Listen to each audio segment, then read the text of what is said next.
Hello everyone. आज मैं discuss करूंगा precision and accuracy. Precision and accuracy related हैं एक्सपेरिमेंट से। मान लेते हैं कि कोई एक स्टूडेंट है जो कि अपना एक्सपेरिमेंट कर रहा है और उसमें वो वैल्यूज़ ले रहा है, ठीक है। तो दो चीज़ों पे डिपेंड करेगा उसके, एक तो जो वैल्यूज़ आ रही हैं, एक डिपेंड करेगा स्टूडेंट की खुद की स्किल पर और दूसरा डिपेंड करेगा इंस्ट्रूमेंट की एक्यूरेसी पर। तो इन्हीं से दोनों ही वैल्यूज़ आती हैं। तो अगर मान लें कि हमारे पास प्रिसीजन है, प्रिसीजन को क्या कहेंगे वो देखें। प्रिसीजन किस तरह से हम डिफ़ाइन करेंगे, देखें कि जो वैल्यूज़ हैं प्रिसीजन में, जो वैल्यूज़ हैं डिफरेंट मेज़रमेंट उसके आ रहे हैं एक्सपेरिमेंट में, are close to the average, then it is said to be the precise value. तब ये प्रिसाइज वैल्यू होगी जो क्लोज टू द एवरेज। हर एक जो वैल्यू एक्सपेरिमेंट में आ रही है, मेज़रमेंट में आ रही है, वो क्लोज है एवरेज के, तो उसे हम प्रिसाइज वैल्यू कहेंगे। ये ज़रूरी नहीं है कि वो करेक्ट है। और दूसरा होता है एक्यूरेसी। जो इंस्ट्रूमेंट की एक्यूरेसी जो होती है वो उस पर डिपेंड है। तो मान लेते हैं कि average value of the different experiment are close to the correct. जो एवरेज वैल्यू आ रही है, चाहे एक्सपेरिमेंट में आगे पीछे हो रहा है, वैल्यूज़ डिफरेंट हैं, बट एवरेज अगर हम निकाल रहे हैं तो वो क्लोज आ रहा है करेक्ट वैल्यू के। तो ऐसी मेज़रमेंट को हम क्या कहेंगे, एक्यूरेट कहेंगे। और प्रिसाइज कौन सा होगा, the values of the experiments are close to the average. तो ये दोनों ही टर्म आपको समझ में आए होंगे कि प्रिसाइज वैल्यू कौन से होती है, क्लोज टू द एवरेज। जो डिफरेंट वैल्यूज़ हैं क्लोज टू द एवरेज। और करेक्ट वैल्यू कौन सी है, क्लोज हो ना हो लेकिन जो करेक्ट वैल्यू है उसके बराबर आ जाए, तो उसे हम करेक्ट कहेंगे, करेक्ट वैल्यू कहेंगे, एक्यूरेट वैल्यू कहेंगे। करेक्ट के क्लोज है तो एक्यूरेट कहेंगे। तो ध्यान दें, एक मैं एग्जांपल लेता हूँ। मान लीजिए कि करेक्ट वैल्यू किसी एक्सपेरिमेंट में कितना है, 10.5 है। तो जो एक्सपेरिमेंट किए गए वो 3 किए, तो पर्सन ए ने जो एक्सपेरिमेंट किया वो है 10.0, 10.5 और 11.5, और एवरेज आ गया 10.5 which is close to the correct value. अब इसे कहेंगे कि ये मोर एक्यूरेट है। दूसरा देखें तो 10.5, 10.4, 10.5, 10.6, इसका एवरेज लिया वो कितना है, 10.5। 10.5 इज़ अ मोर करेक्ट, लेकिन इसकी जो एवरेज वैल्यू है, जो डिफरेंट वैल्यू आई हैं क्लोज टू द एवरेज, तो इसे कहेंगे मोर प्रिसाइज, मोर करेक्ट। और ये क्या है, मोर करेक्ट लेस प्रिसाइज। अब इसमें देखिए पर्सन सी क्या करता है, 10.1, 9.1 और 10। यहाँ से इनमें जो डिफरेंस आ रहा है वो बहुत कम का है, तो close to the average, but correct के क्लोज नहीं है। It is more precise less accurate. अब पर्सन डी को देखिए, इसमें 10, 9, 12 और 9 और 12 के बीच में आ रहा है। इसका जो एवरेज आ रहा है विच इज़ 11.0 और करेक्ट वैल्यू कितनी है, 10.5। तो जो कि करेक्ट वैल्यू के क्लोज नहीं है, तो it is less accurate, less precise. क्यों, इसमें 10 और यहाँ 12, डिफरेंस काफ़ी अधिक आ रहा है। तो फर्स्ट पर्सन का जो एक्सपेरिमेंट में ऑब्जर्वेशन रहेगा वो क्या है, मोर एक्यूरेट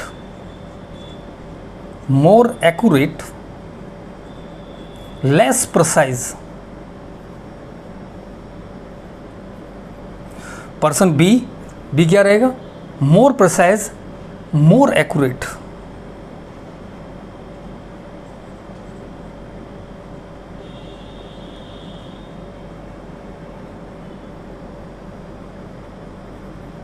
पर्सन सी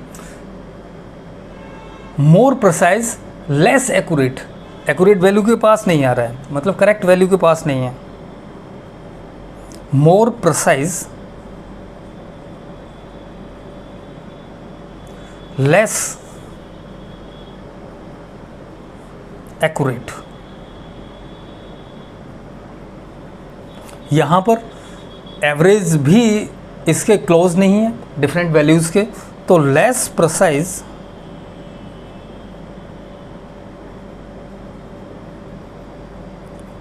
लेस एक्यूरेट। ये आपको प्रिसीजन और एक्यूरेसी समझ में आया होगा। एक तरीके से और देख लें, इस इंस्ट्रूमेंट के जो ऑब्जर्वेशंस में एक्सपेरिमेंट जो हो रहा है उसमें जो मोर प्रिसाइज वैल्यू होती हैं they are more correct, because instrument में अगर कोई भी एरर आ रही है तो जो स्किल है उसके अकॉर्डिंग वो एक्सपेरिमेंट में बराबर गलती कर रहा है सभी में, लेकिन सारी वैल्यूज़ क्लोज आ रही हैं। इसे एक तरीके से मान लें कि मान लेते हैं कि कोई एक स्कूल है और उसमें 100 स्टूडेंट हैं और उस स्कूल में एवरेज जो परसेंटेज ऑफ स्टूडेंट आती है, पास होने का जो परसेंटेज है वो 60% है, और उसमें जो मैक्सिमम मार्क्स हैं वो 80% हैं और मिनिमम है वो 55 हैं, लेकिन सारे बच्चे पास हो जाते हैं, तो उसकी जो क्लोज आई वो 60% की, तो मोर प्रिसाइज वैल्यू हुई। और दूसरे स्कूल है जिसमें कि 100 स्टूडेंट हैं, किसी के 90% आ रहे हैं, किसी के 98% आ रहे हैं, किसी के 70% आ रहे हैं, और किन्हीं बच्चों के आ रहे हैं 30% और 40%। तो उसमें जो फेल हो जाने वाले बच्चे हैं वो हमेशा कंप्लेंट करेंगे कि स्कूल अच्छा नहीं है। तो ये क्या है, और आ गई वैल्यू क्लोज टू एक्यूरेट, 60% पे ऑन एन एवरेज जो परसेंटेज है पर स्टूडेंट आ गई, लेकिन उसमें से फेल हो गए। तो more accurate is a less correct और more precise is a more correct. ये बात आपको समझ में आई होगी। नेक्स्ट हम लेते हैं, तो सिग्निफिकेंट फिगर को समझने से पहले एक चीज़ ये देखें, कोई भी एक नंबर है तो नंबर में जो लास्ट डिजिट है वो अनसर्टेन होती है। फॉर एग्ज़ाम्पल, अगर हमारे पास कोई भी सामान परचेज करने के लिए एक वैल्यू है, जैसे कि पिज़्ज़ा मंगाया, पिज़्ज़ा कितना है 255.5 रुपीज़ का, मतलब 255 50 पैसा। तो 50 पैसा तो चलता ही नहीं है, तो आप उसे कितना दोगे, या तो 256 देंगे या 255 देंगे। तो इसमें जो लास्ट वैल्यू है दैट इज़ 255, 5 इज़ अनसर्टेन। तो कोई भी सिग्निफिकेंट फिगर को मेज़र करने के लिए कोई भी एक नंबर दिया हुआ है, उसमें जो लास्ट डिजिट होती है वो अनसर्टेन, उसी को हम सिग्निफिकेंट फिगर कहते हैं। तो ध्यान दें, देखें सिग्निफिकेंट फिगर क्या है। सिग्निफिकेंट फिगर यह है total number of digit in a number. कोई भी एक नंबर है जिसमें टोटल नंबर ऑफ डिजिट उसे काउंट करने हैं, including last digit whose value is uncertain is called SF, significant figure. मैं एक एग्जांपल लेता हूं, जैसे एनालिटिकल वेइंग मशीन, मतलब जहाँ केमिकल लेबोरेटरीज होते हैं तो वहाँ केमिकल बैलेंस होता है और आपने कोई भी सब्सटेंस को मेज़र करना है। मान लिया कि आप कर रहे हो ब्यूरेट और पिपेट की हेल्प से टाइट्रेशन। तो टाइट्रेशन करने के लिए 11th या 12th में हम यूज़ करते हैं फेरस अमोनियम सल्फेट, जिसे मोहर सॉल्ट कहते हैं। मोहर सॉल्ट आपको वे करना है, और मोहर सॉल्ट वे करना है आपको जो कैलकुलेशन के बाद आया तो उसका वजन आपने W इज़ इक्वल टू, जो हमने वेइंग मशीन से लिया, दैट इज़ इक्वल टू 3.425। ध्यान दें, इतने ग्राम है और ये हमारा मेज़रमेंट है, और लास्ट जो उसके मेजरिंग कर सकता है that weighing machine which is in milligram up to milligram. तो ये 5 मिलीग्राम आया। तो 5 मिलीग्राम के लिए वो एक ऊपर भी हो सकता है, नीचे भी हो सकता है। मान लिया 5 जो रीडिंग आ रही है उसमें मैं प्लस माइनस ले लेता हूँ 0.001। प्लस माइनस में प्लस भी हो सकता है, माइनस भी हो सकता है।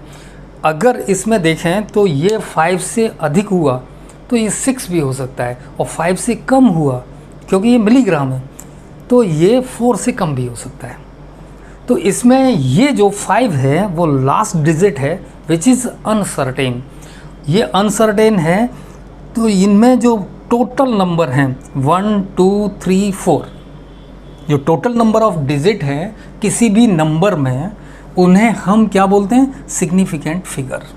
तो इसमें टोटल सिग्निफिकेंट फिगर इस वैल्यू में कितने आए, SF जो हमारा रहेगा 1 2 3 4 सिग्निफिकेंट फिगर है। इस तरह से आप सिग्निफिकेंट फिगर को मेज़र करेंगे और इसमें कुछ एक रूल्स होते हैं जिन्हें आपको ध्यान देना है। और सिग्निफिकेंट फिगर पे क्वेश्चंस नीट में भी आते हैं, आपके बोर्ड में भी आते हैं और JEE मेंस इवन एडवांस में भी आते हैं, तो ध्यान दें। Rules for the determination of the significant figure, तो इसमें कुछ एक रूल्स हैं, बहुत ही आसान सी चीज़ है। जितने भी आपके पास में नंबर हैं, नॉन जीरो डिजिट्स हैं और जीरोज़ इनके बीच में आ रहे हैं, है ना, all the non zero digits and zeros between the non zero digits are significant figures. देखें इसका एग्जाम्पल एक लेते हैं। एग्जाम्पल है, जितने भी डिजिट्स हैं वो सभी सिग्निफिकेंट फिगर होंगे और उन डिजिट के बीच में जो जीरो आ रहे हैं वो भी सिग्निफिकेंट फिगर रहेंगे। तो इसमें ध्यान से देखें, मेरे पास है वैल्यू 2 3 0 5 0 1, ये एक वैल्यू है। तो इसमें नॉन डिजिट्स तो सभी सिग्निफिकेंट फिगर हैं, लेकिन जीरो उनके बीच में आ रहे हैं तो वो भी सिग्निफिकेंट फिगर हैं इसके अकॉर्डिंग, रूल फर्स्ट के अकॉर्डिंग। तो यहाँ पर सिग्निफिकेंट फिगर कितने हो गए, 1 2 3 4 5 6, तो यहाँ सिग्निफिकेंट फिगर होते हैं 6,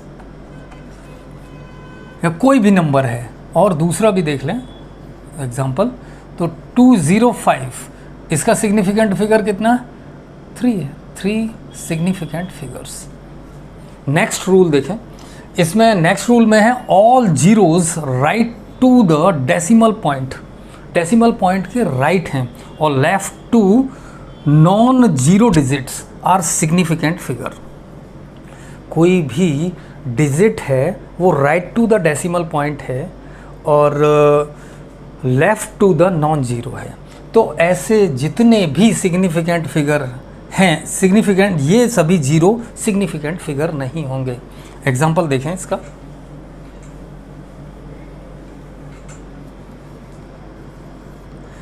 फर्स्ट डेसिमल पॉइंट यहाँ पर राइट है, इसके राइट में, और लेफ्ट किसके हैं, लेफ्ट है नॉन जीरो के। तो ये ज़ीरो सिग्निफिकेंट फिगर नहीं है, ये सिग्निफिकेंट फिगर होंगे। तो इस वैल्यू में सिग्निफिकेंट फिगर कितने हैं, यहाँ पर हैं बेटा 1 2 3 सिग्निफिकेंट फिगर, इतने होंगे। ठीक है, ये बात समझ में आ रही है। जितने भी नॉन जीरो डिजिट्स हैं वो हमेशा सिग्निफिकेंट फिगर होंगे, जीरोज़ के लिए मैटर करता है। जीरो अगर right to the decimal point है और left to the non digit के है, तो हम डिजिट वाले जितने भी नंबर हैं वही सिग्निफिकेंट फिगर होंगे। ठीक, यहाँ क्यों नहीं है, क्योंकि हम इसे ऐसे भी लिख सकते हैं, कैसे, एक्सपोनेंशियल में।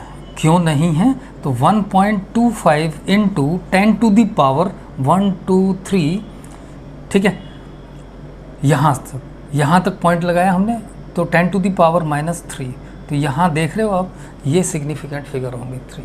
तो यहाँ हमने एक्सपोनेंशियली ले लिया है, इस वजह से ये सिग्निफिकेंट फिगर होंगे, जीरोज़ नहीं होंगे। ठीक, आगे देखें, थर्ड जो रूल है वो कहता है zeros are right to the decimal point are significant figure. जितने भी जीरो डेसिमल पॉइंट के राइट होंगे are significant figure.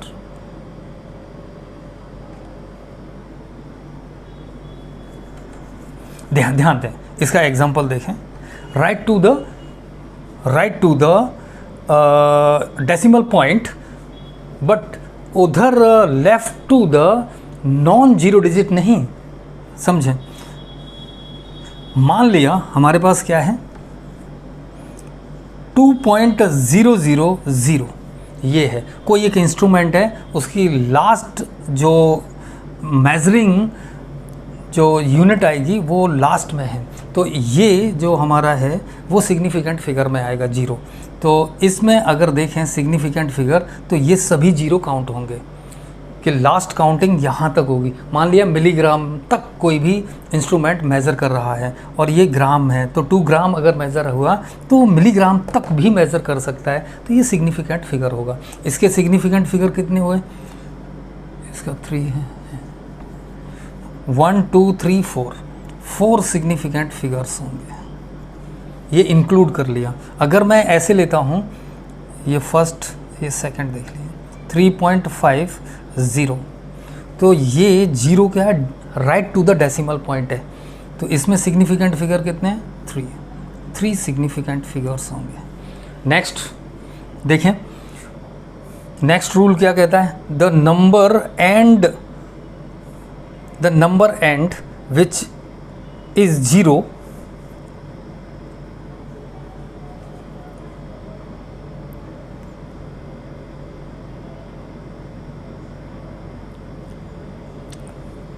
the number end which is 0 but it is not right to the decimal point may or may not be significant figure। ध्यान दें, कोई भी number है वो 0 से एंड हो रहा है, वो सिग्निफिकेंट फिगर हो सकता है और नहीं भी हो सकता। ध्यान दें, मेरे पास है 65000, तो इसमें मुझे सिग्निफिकेंट फिगर पता करने हैं, तो इसका सिग्निफिकेंट फिगर 2 हो सकता है, 3 हो सकता है, 4 हो सकता है, 5 हो सकता है। ठीक है, अगर मैं लिखता हूँ 6.5 इंटू 10⁴, तो सिग्निफिकेंट फिगर कितना हुआ? 2। मैं इसी तरीके से 6.50 और ये डेसिमल पॉइंट के राइट में है 0, तो ये सिग्निफिकेंट फिगर हो सकता है, वैल्यू सेम है, तो ये कितना हुआ? 3। इसी तरीके से अगर मैं लिख देता हूँ 6.500 इंटू 10⁴, तो ये कितना हो जाएगा? 1 2 3 4। इसके सिग्निफिकेंट फिगर कितने आ जाएंगे? 4 सिग्निफिकेंट फिगर्स। अगर मैंने लिख दिया 6.500 इंटू 10⁴, तो सिग्निफिकेंट फिगर कितने हो गए? 5। इस तरीके से इसमें सिग्निफिकेंट फिगर्स आ जाएंगे। तो कोई भी अगर नंबर है जिसमें 0 राइट में है, not right to the decimal point, right में 0 है, तो वो सिग्निफिकेंट फिगर हो सकता है और नहीं भी हो सकता। ये चीज़ें आपको समझ में आई होंगी, precision, accuracy and significant figure.